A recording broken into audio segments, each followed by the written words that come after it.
Gipadangat sa usa ka concerned citizen sa Balitang Bisdak ang nagpasad nga mga basura sa bakanting luna sa Sitio Kahayag, Suong Uno, Barangay Mactan, Lapu-Lapu City nga makahatag og risgo sa panglawas sa mga mulupyo sa dapit. Si Luan Mirundina sa report.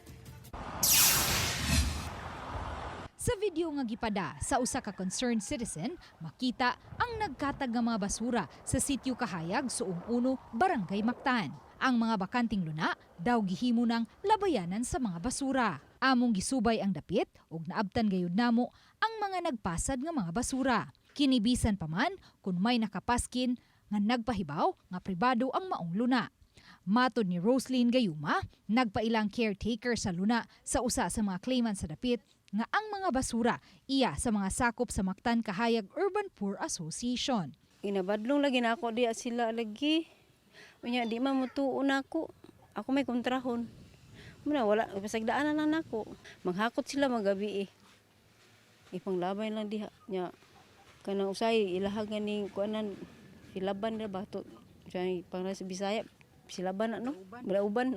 Matod ni Roslyn, kay way klarong schedule ang pagkuha sa barangay sa ilang mga basura, ang iyang mga basura gipangbutang niya sa mga hinipos nga ligid ug tabunan ra usab niya og yuta.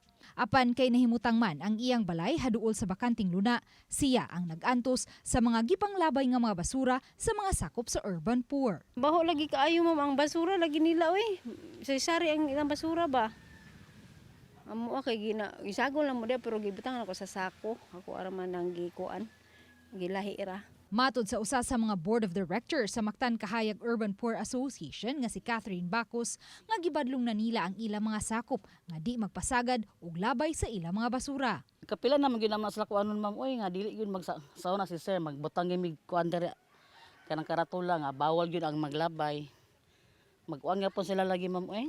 Masigi kung monthly meeting na mo mag-uwan man mi kanang manglimpyo man mi. Mag-general kuan mi sa mua. Tanawa nag-uwan gyapon ka sila naglabay gyapon sila. Giswayan sa Balitang Bisdak, pagkuha ang habig sa kapitan sa barangay apan wa pa kini motubag sa among mga text ug tawag.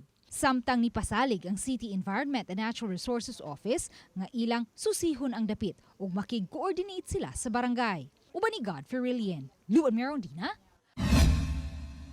Balitang Bisdak.